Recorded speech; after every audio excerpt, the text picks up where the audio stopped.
Bonjour et bienvenue à vous qui nous suivez à travers cette plateforme.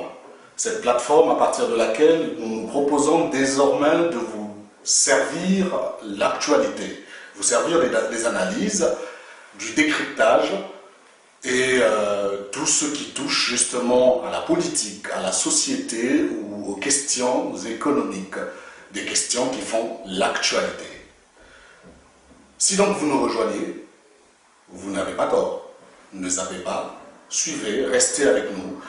Je rappelle d'ailleurs que vous avez la possibilité d'être informé chaque fois que nous mettrons en ligne des vidéos de ce type en cliquant juste sur la petite cloche qui s'affiche en bas de votre écran. Vous le savez très bien comment ça fonctionne avec YouTube. Vous cliquez dessus, sur la petite cloche, et à partir de là, chaque fois qu'une vidéo sera mise en ligne, vous en serez informé. Notre invité du jour s'appelle Monsieur Brice Nzamba. Il est avocat exerçant au barreau de Paris, mais il est aussi analyste politique. Et c'est justement en sa qualité d'analyste politique que nous le recevons aujourd'hui, ou du moins qu'il nous reçoit, puisque cette émission est tournée dans son bureau de la région parisienne. Maître, bonjour. Bonjour, Monsieur Paterne. Merci de nous recevoir ce jour. Et avec vous, nous évoquerons justement, comme je l'ai dit, des questions d'actualité. Une petite analyse sur l'actualité du moment et qui touche à notre cher beau continent, l'Afrique. Alors, maître, nous ferons un petit balayage sur plusieurs questions.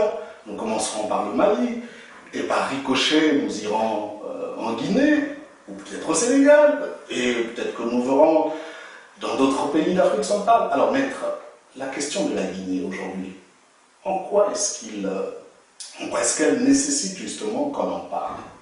Alors, je pense que la question de la Guinée est très importante aujourd'hui parce que il faut d'abord voir un peu que la Guinée, c'est un pays qui a connu déjà des soubresauts, c'est-à-dire qu'il y a un élan de pouvoir civil à un moment donné, et puis il y a une contraction d'un pouvoir militaire qui arrive par la suite, et encore un pouvoir civil, et là, tout récemment, un pouvoir militaire. C'est-à-dire que vous avez à un moment donné un élan pour la démocratie, et puis les personnes ou les dirigeants dans lesquels on croit pouvoir confier le destin démocratique du pays, finalement, se manifeste comme quelqu'un qui ne respecte pas le cadre constitutionnel et s'impose, donc procède à un véritable coup d'État constitutionnel. Je parle donc de l'ancien chef d'État guinéen, Alpha Condé, et puis, puisque quand il était opposant, c'était quelqu'un qui s'illustrait par des discours pro-démocratiques, et même quand il a été élu chef d'État, il a fait une déclaration dans laquelle il avait dit qu'il n'allait jamais changer de constitution guinéenne parce qu'il n'allait pas faire ce contre quoi il s'était battu tout le temps. Donc vous avez en fait un personnel politique, des dirigeants politiques qui doivent faire avancer le pays démocratiquement, et puis qui sont touchés par la tentation du pouvoir, hein, parce que, comme on le sait, le disait Montesquieu, le pouvoir corrompt, et quand on n'a pas le sens du respect des institutions, on peut facilement tomber dans ces pièges. Et Alpha Condé, ça a été un peu ça, et il a réussi son coup d'État constitutionnel, puisqu'il a pu modifier la Constitution et se maintenir au pouvoir, et cela a permis, puisque à partir du moment où vous sortez du cadre constitutionnel, vous laissez penser au reste donc, des composantes de la société, qu'il est possible de sortir du cadre constitutionnel. Puisque lui, il a montré l'exemple, le mauvais exemple, à partir de ces moments-là, ça a permis à des militaires de pouvoir le déchoir. Voilà, sans craindre qu'on puisse les taxer d'une action qui serait inconstitutionnelle. Puisque, d'après la nouvelle constitution de la Guinée, cette action pouvait apparaître comme inconstitutionnelle, mais puisque le président Alpha Condé lui-même avait déjà été parjure, puisqu'il n'a pas hésité à agir contre la Constitution, à partir de ce moment-là, intellectuellement, ça devenait difficile de condamner l'action que M. Doumbouya a menée en Guinée. Donc, On a donc un recul de liberté, puisqu'on ne va pas encourager des coups de force.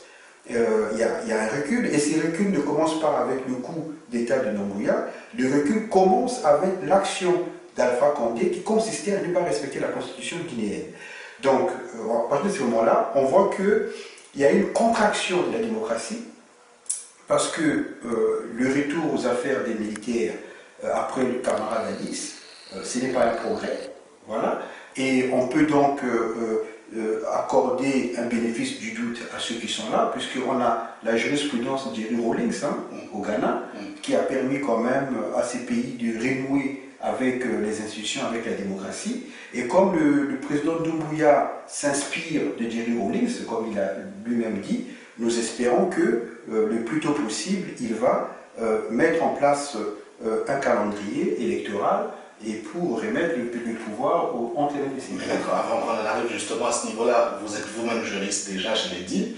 Alors, vous avez évoqué justement un non-respect de la Constitution, du processus constitutionnel, par le président Alpha Condé. Tout à fait. Et finalement, arrivent les militaires, toujours dans cette même logique. Alors, est-ce que là, comment on arrive à définir les choses juridiquement dans ce cadre-là? Non-respect de la Constitution, et finalement, tentative de coup d'État, ou d'État réussi. Alors là, est-ce que, juridiquement, comment on arrive à circonscrire? Ce qu'il faut voir, c'est qu'on a d'abord un cadre constitutionnel qui existait en Guinée. Et dans ces cadres constitutionnels, le président Alpha Condé ne pouvait plus se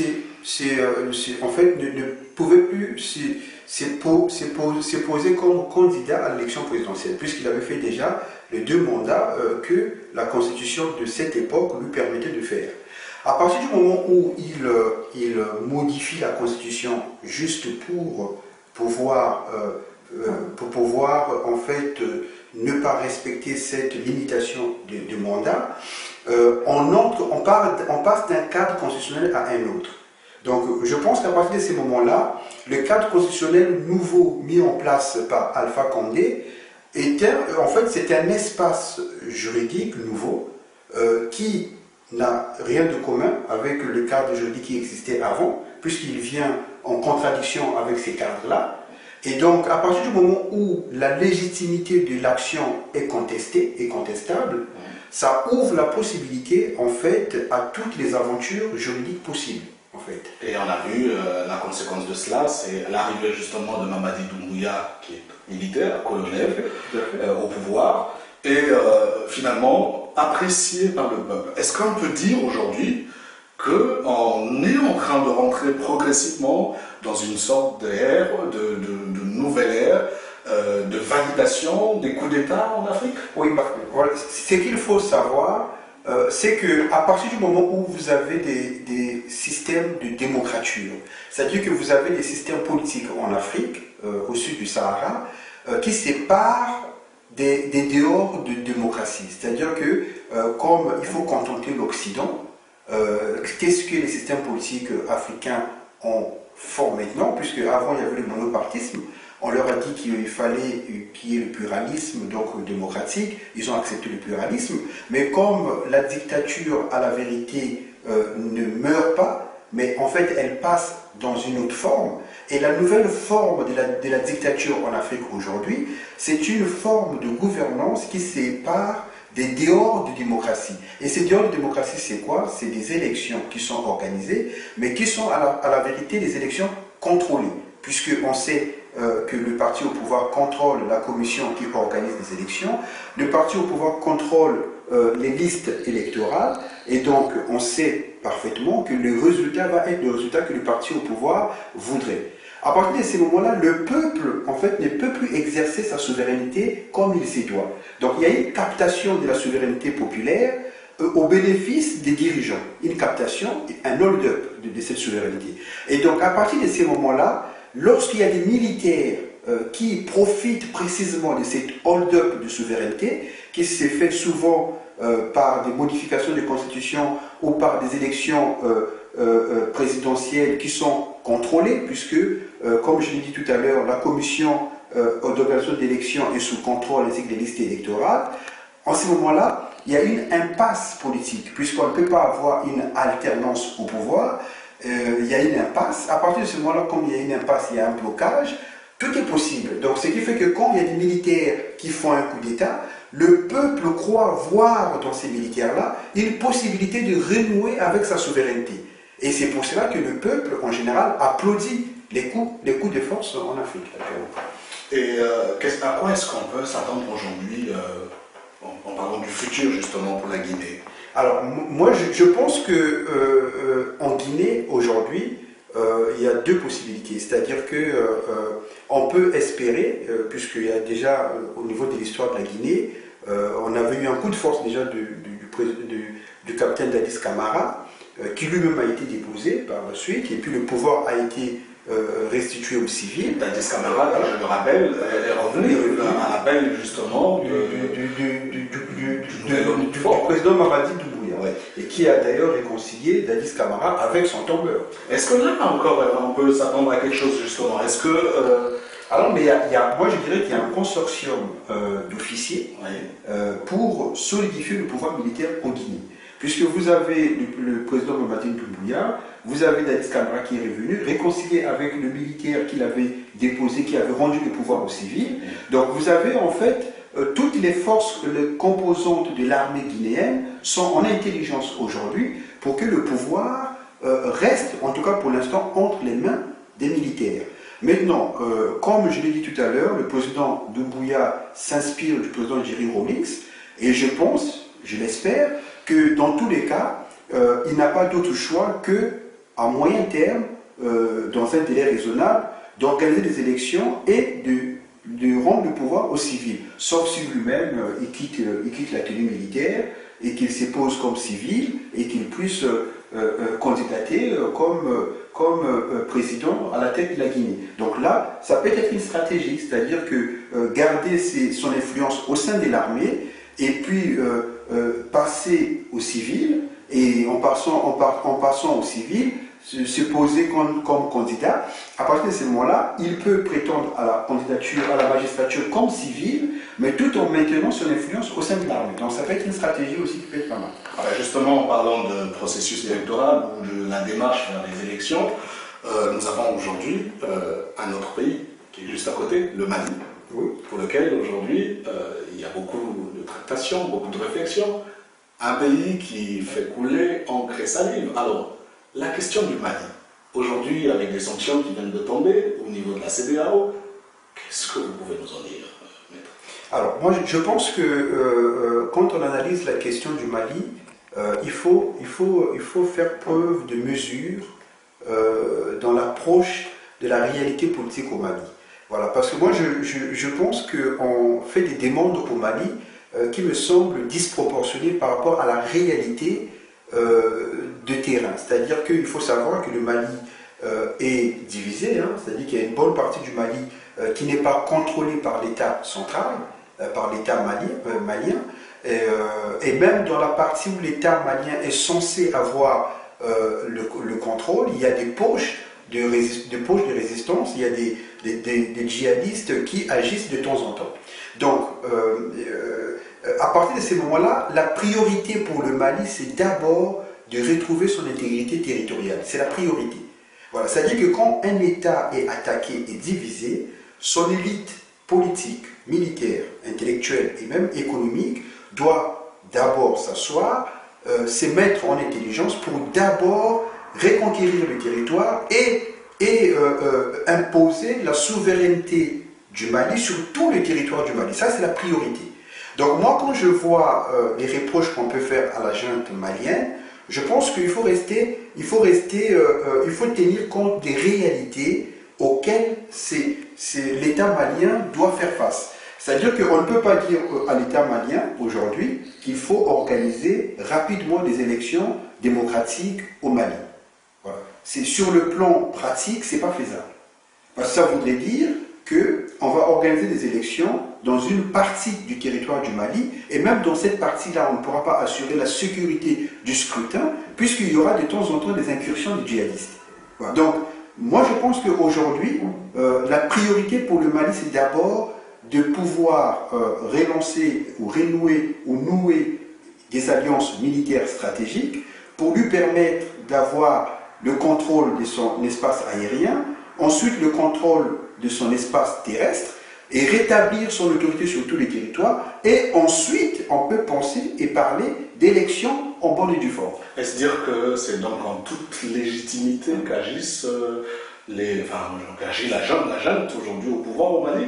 Et donc, dans ce cas-là, qu'est-ce qui justifie la position de la communauté internationale, notamment de la CEDEAO, avec les nouvelles sanctions qui viennent de tomber, et encore l'ONU qui monte au créneau? Et la France, on l'a vu, on l'a entendu aujourd'hui, le président Emmanuel Macron qui a annoncé, par exemple, a annoncé directement, mais qui, après une réunion du après un conseil de défense militaire, a décidé que soit suspendu le vol, ou tous les vols, tout le moins Air France, depuis de la France vers le Mali, ou encore du Mali vers la France. Alors, qu'est-ce qui justifie justement cette prise de position de la communauté internationale vis-à-vis du Mali, quand on vous entend dire que d'un côté, ce n'est pas faisable, c'est difficilement faisable, les élections aujourd'hui au Mali, parce que ça n'est pas une priorité? Qu'est-ce qui justifie justement la position Alors, moi, ce qu'il faut dire, c'est que la position de la CEDEAO, il faut l'avoir sur plusieurs niveaux. C'est-à-dire, le premier niveau, c'est d'abord un message qui est envoyé pour dire qu'au sein de cet espace politique et économique, on ne va pas accepter des gens qui prennent le pouvoir par des voies autres que démocratiques. Donc, en fait, c'est une réaffirmation des principes de la CEDEAO. Donc, on peut penser que c'est tout à fait naturel que la CEDEAO ne puisse pas accepter le calendrier que la junte a soumis pour sa transition, puisque la junte prévoit 5 ans de transition. Donc, c'est un peu normal. Mais bon, même à ce premier niveau-là, on peut avoir un élément de contradiction, parce qu'il ne demeure pas moins que le président Ouattara, qui a modifié la constitution dans son pays pour briguer un 3e mandat, a procédé à un coup d'État constitutionnel. Justement, et pourtant, la CEDEAO n'a pas pris des mesures pour imposer à l'État ivoirien le respect de l'ordre constitutionnel, de l'ordre institutionnel issu de la Constitution que le président Ouattara avait modifié pour assouvir ses desseins. Donc même le premier niveau est contradictoire, en fait. Alors le deuxième niveau, ce qu'il faut voir aussi, c'est qu'il y a un jeu de puissance qui se déroule au Mali. Le Mali, à la vérité, je dirais même l'Afrique de façon générale, est devenu aujourd'hui le terrain où s'affrontent les puissances du monde d'aujourd'hui. C'est le lieu où se réalise la nouvelle guerre froide. Vous avez le retour de la Russie en Afrique, il faut le dire, avec un grand appétit vorace qui elle espère la Russie retrouver l'influence qu'elle avait au temps de l'URSS. Donc il y a ça parce qu'à partir du moment où la France, qui est quand même l'ancienne puissance colonisatrice, qui est quand même la puissance qui a déployé des militaires au Mali pour pouvoir aider le Mali à retrouver son intégrité territoriale, la France ne peut pas accepter qu'il y ait une autre puissance, c'est-à-dire que la Russie, puisse venir s'imposer dans son précale. Donc il y a un jeu de puissance qui fait qu'à partir du moment où le Mali accepte de traiter avec la Russie, eh bien, la France ne l'accepte pas. La France veut donc faire comprendre au Mali que sans elle, le pays va devenir ingouvernable. Parce qu'à partir du moment où à partir du moment où les frontières entre le Mali et les autres États de la CEDEAO sont fermées, à partir du moment où au niveau de l'UMOA qui détient quand même la caisse, il y a des sanctions qui sont prises à l'encontre du Mali, qu'est-ce qu'on espère? On espère qu'il y ait la montée des syndicalistes au créneau à l'intérieur du Mali, on espère qu'il y ait une déstabilisation sociale, ensuite ça va devenir politique, et donc que le régime tombe de l'intérieur. Donc la manœuvre qui est en route, c'est celle-là. Donc elle va consister à étrangler le Mali pour que les Maliens se révoltent contre la junte et pour que la junte soit démise, soit par des défections internes, c'est-à-dire qu'il y ait d'autres militaires qui vont dire que nous on est prêts à suivre le chronogramme de la CEDEAO et donc de la France pour faire chuter le président Assimi Goïta. Donc ce qui se joue à la vérité, c'est une lutte d'influence entre la France et les États-Unis d'une part, et contre la Russie et la Chine d'autre part. Puisque vous voyez même au niveau de l'ONU, quand il y a eu la discussion au niveau de l'ONU sur la situation du Mali, la Russie et la Chine ont déposé leur veto pour que les mesures prises contre le Mali ne passent pas. Donc on voit qu'il y a un jeu d'influence très important et il ne faut pas s'arrêter simplement à des considérations terre à terre qui consisteraient à dire oui, la junte n'organise pas les élections, puisque la junte a proposé 5 ans, on lui a dit que 5 ans c'est trop, mais la junte va manœuvrer, va au fur et à mesure récupérer un pays après un autre pour faire passer l'agenda peut-être de 5 ans pour 4 ans ou 3 ans. Voilà. Mais moi personnellement je pense que 5 ans c'est tout à fait crédible. Mais justement, pour revenir à la position de la communauté internationale, que craint aujourd'hui cette communauté de la présence des Russes ou encore des Chinois sur le territoire malien? Oui, mais parce qu'à partir du moment où vous avez la Russie au Mali, si elle est efficace dans son engagement auprès de l'armée malienne à reconquérir les terres que l'État malien avait perdues, cela peut avoir un effet boule de neige sur tout le Sahel. C'est-à-dire que le Burkina Faso qui est dépassé aujourd'hui et qui est assiégé par les djihadistes et qui a au niveau de l'opinion nationale burkinabé, il y a déjà un sentiment anti-français qui est très important. Vous vous rendez compte? Donc si la Russie réalise des prouesses au Mali et que cela inspire l'opinion publique des autres pays du Sahel, cela va avoir pour retomber, certainement, encore des militaires qui vont prendre le pouvoir dans ces pays-là. Parce que ce n'est pas étonnant, d'ailleurs, vous avez certainement appris récemment, au Burkina Faso, il y a eu des militaires qui ont été interpellés parce qu'il y avait une rumeur de coup d'État qui circulait. Ben justement, est-ce que l'on peut craindre que quelque chose de ce genre se concrétise vraiment au Burkina? On l'a vu au Soudan, on parle aujourd'hui du Mali, on parle de la Guinée. Quels sont les pays qui, aujourd'hui, constituent, on va dire, un petit peu de risque, si on peut le dire ainsi, par rapport à cet effet de mode, si je peux oser utiliser ce terme, de prise de pouvoir par les militaires? Est-ce qu'en Afrique aujourd'hui, quels sont les pays qui se retrouvent quasiment exposés à ce type de manœuvre? Alors moi, je dirais que tous les pays du Sahel qui sont aux prises avec le terrorisme risquent de voir l'arrivée au pouvoir des militaires. Pourquoi je le dis? Parce qu'il y a un appel pressant de l'opinion publique de ces pays-là pour qu'il y ait plus d'efficacité dans la lutte contre les terroristes. Les populations veulent de l'efficacité. Les populations veulent que les terres conquises par les terroristes soient récupérées, que ces terres-là soient sécurisées. Donc, plus l'armée française dure dans ces territoires-là et qu'il n'y a pas de résultats concrets dans cette réalité-là, plus l'opinion publique va penser que l'armée française n'est pas efficace et va faire appel à d'autres possibilités d'alliance. Et viendra à un moment donné des officiers qui voudraient être en harmonie avec cet appel de l'opinion publique interne et qui vont prendre le pouvoir pour être en osmose avec cet appel-là. Donc moi je pense que le scénario qu'on a vu au Mali peut se reproduire au Burkina, parce qu'au Burkina, il faut le dire, il ne faut pas oublier qu'il y a eu un convoi de l'armée française qui a été quand même arrêté pendant au moins plusieurs jours par des manifestants, des milliers de manifestants qui reprochaient à l'armée française de ne pas être efficace dans sa lutte contre le terrorisme. Donc moi je pense que l'appel pressant des opinions publiques internes des pays du Sahel, je pense au Niger, je pense au Burkina Faso, bon, le Mali c'est déjà fait, je pense qu'il y aura à un certain moment une incohérence entre les attentes de la population et la volonté des dirigeants politiques de maintenir des alliances qui ne sont plus efficaces dans la réalité. Donc la population va vouloir expérimenter d'autres alliances qu'elle croit pouvoir être plus efficace, surtout si la Russie fait ses preuves au Mali.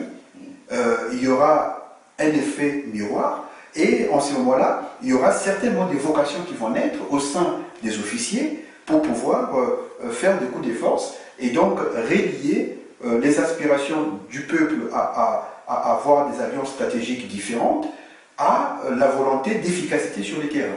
Donc je pense que dans un avenir assez court, hein, je pense que dans les 5 prochaines années, on ne sera pas étonné qu'il y ait des coups de force au Burkina et au Niger. Des coups de force militaires, des prises de pouvoir par les officiers qui voudraient expérimenter d'autres alliances stratégiques. Est-ce qu'on peut imaginer le même scénario dans d'autres pays, notamment en Afrique centrale par exemple, un contexte tout à fait différent, mais...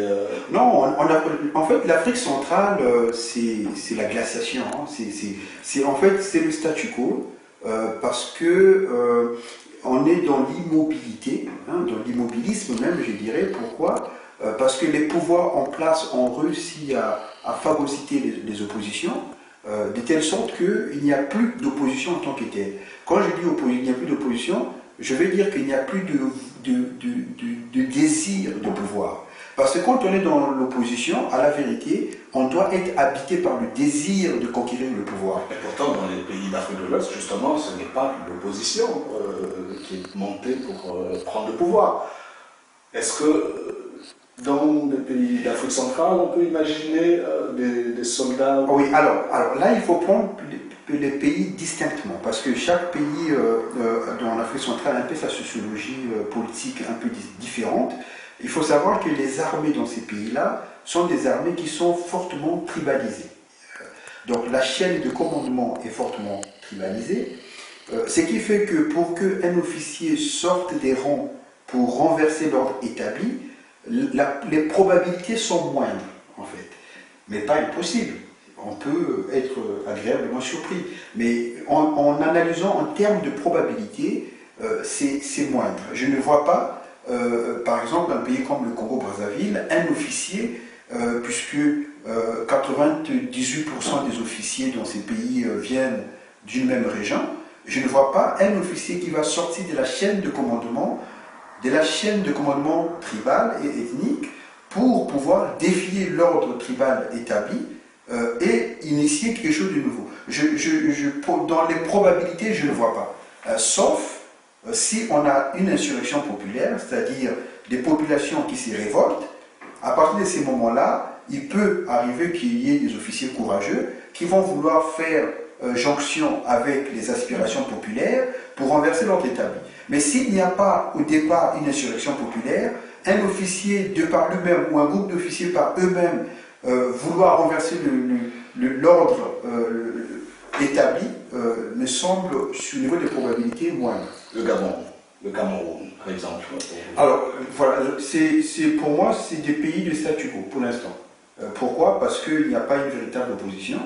Il n'y a pas une opposition organisée, avec le désir de prendre le pouvoir, il n'y en a pas. C'est des oppositions qui sommeillent et qui ne se réveillent que lorsqu'il y a des élections. Quand il y a une élection présidentielle en vue, là, elle se réveille, elle fait un peu quelques activités. Quand il y a des élections législatives, c'est la même chose. Mais dans la durée, il n'y a pas de stratégie dans la durée, avec une organisation bien précise et le désir de prendre le pouvoir comme il se doit. Donc il n'y en a pas. Bon, on va espérer que le salut viendra peut-être de l'extérieur, hein, des diasporas de ces pays-là, qui pourraient s'organiser et faire le nécessaire.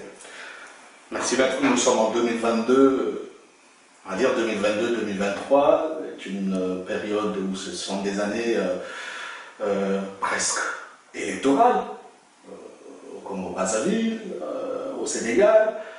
Alors, quelle perspective d'avenir pour l'Afrique justement dans ce contexte de processus électoral?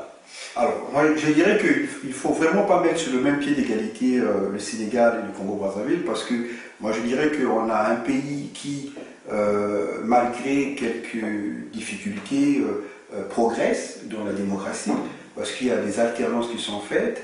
Et puis il y a une société civile qui est très dynamique, hein, très dynamique, et les gens ont le sentiment de la citoyenneté, parce que c'est pas un pays dans lequel on s'engage en politique parce qu'on appartient à telle tribu ou à telle autre tribu. Les gens s'engagent en politique par rapport aux idées que portent les hommes derrière lesquels ils se mettent. Donc ça c'est le Sénégal. Donc je pense qu'au niveau du Sénégal, tout le débat, en fait, tout l'intérêt va consister à jauger quelle est la force de frappe de l'opposition à quelques années de l'élection présidentielle qui pointe à l'horizon. On est quand même face à un Macky Sall qui veut briguer un troisième mandat. Est-ce que là-dessus, il n'y a pas un débat qui va se faire? Alors moi, je pense que le président Macky Sall n'a plus le droit de briguer un troisième mandat. J'espère qu'il est bien conseillé pour tenir compte de ces conseils-là, et qu'il doit surtout penser que le Sénégal est un grand pays de démocratie qui a déjà montré au président Abdoulaye Wade qu'on ne pouvait pas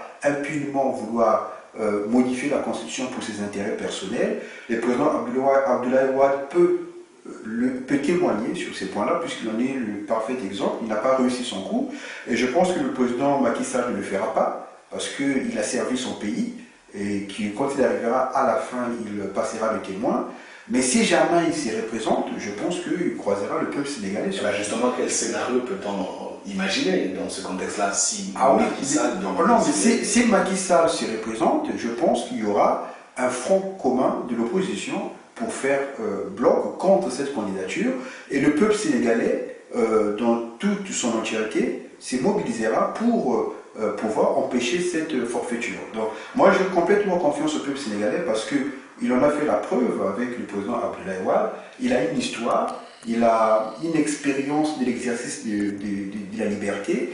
Et donc, avec un peuple qui a déjà cette expérience-là, on peut avoir confiance. On a eu un Macky Sall qui, justement, s'est constitué opposant à Abdoulaye Wade à l'époque. Est-ce qu'aujourd'hui, qui se positionne? Qui peut-on voir aujourd'hui comme un potentiel grand opposant capable de renverser un Macky Sall qui souhaiterait briguer un troisième mandat? Alors, moi, je pense qu'aujourd'hui, on a une belle organisation de l'opposition sénégalaise, je pense. Et je pense qu'il y a une figure qui sort du lot, c'est la figure d'Ousmane Sonko, qui est une figure aujourd'hui qui attire l'adhésion de la jeunesse sénégalaise, et qui a un discours, je dirais, très très ancré sur les intérêts vitaux du Sénégal. Ousmane Sonko qui a été très souvent étouffé. Est-ce qu'on le voit capable de monter jusqu'à pouvoir renverser un certain Macky Sall? Alors moi je pense que votre question est très intéressante parce que, en la vérité, ça dépend de l'intelligence d'action du président Ousmane Sonko. C'est-à-dire qu'il doit réussir à rassembler l'opposition sénégalaise autour de sa candidature éventuelle à la présidence. Donc s'il réussit ce tour de force, je pense qu'il n'y aura pas de raison pour qu'il ne succède pas à Macky Sall. Mais ça, il faut le faire. Et pour rassembler, il faut susciter de l'espoir. Il faut susciter de l'espoir. Il faut susciter de l'espoir. Et comment on suscite de l'espoir? Il faut pouvoir, par les actes qu'on pose, par les discours qu'on tient, pouvoir faire la démonstration qu'on est appelé à gouverner autrement. Voilà, à gouverner autrement, et donc à être garant de la démocratie. Donc il faut soi-même aussi respecter les règles démocratiques, il faut être exemplaire, et puis il faut tracer un horizon. Il faut que les Sénégalais voient un horizon possible et plus intéressant que l'horizon qui pourrait tracer le dauphin de Macky Sall s'il ne se présente pas, ou le président Macky Sall lui-même s'il se présente. Il faut que l'horizon soit un horizon qui fait rêver. Voilà, donc en fait c'est un travail que le président Ousmane Sonko doit faire avec son équipe, rassembler, faire rêver et mobiliser. Très bien, rassembler, faire rêver et mobiliser, c'est justement cet horizon que nous souhaitons en Afrique. Nous avons été reçus aujourd'hui par Maître Brice Nzamba, qui est avocat au barreau de Paris, je l'ai dit, et qui est aussi analyste politique. Et donc c'est en sa qualité d'analyste politique, que nous avons vu ensemble avec lui ce qui est de l'actualité africaine. Nous avons essayé d'analyser et de décrypter. Maître, je ne sais pas si vous avez un dernier message à passer avant que nous concluions cette émission. Oh, le dernier message, ce serait juste de dire qu'il appartient à la jeunesse africaine de se mobiliser autour des dirigeants qui incarnent un espoir nouveau pour l'Afrique. Parce que nous sommes rentrés dans un siècle où les grandes puissances vont devenir de plus en plus redoutables au niveau vis-à-vis de l'Afrique, parce que l'Afrique, qui contrôle l'Afrique, contrôlera le monde. Alors nous, le travail n'est pas d'être derrière les grandes puissances pour qu'elles contrôlent le monde. Le travail, c'est de faire en sorte que les dirigeants africains travaillent pour l'indépendance, pour les intérêts des Africains. Voilà. Voilà, c'était donc le mot de fin de Maître Nzamba pour conclure cette émission. Merci à vous de nous avoir suivis et c'est avec plaisir que nous vous retrouverons pour un prochain numéro de cette émission. Et merci, portez-vous bien dans vos familles.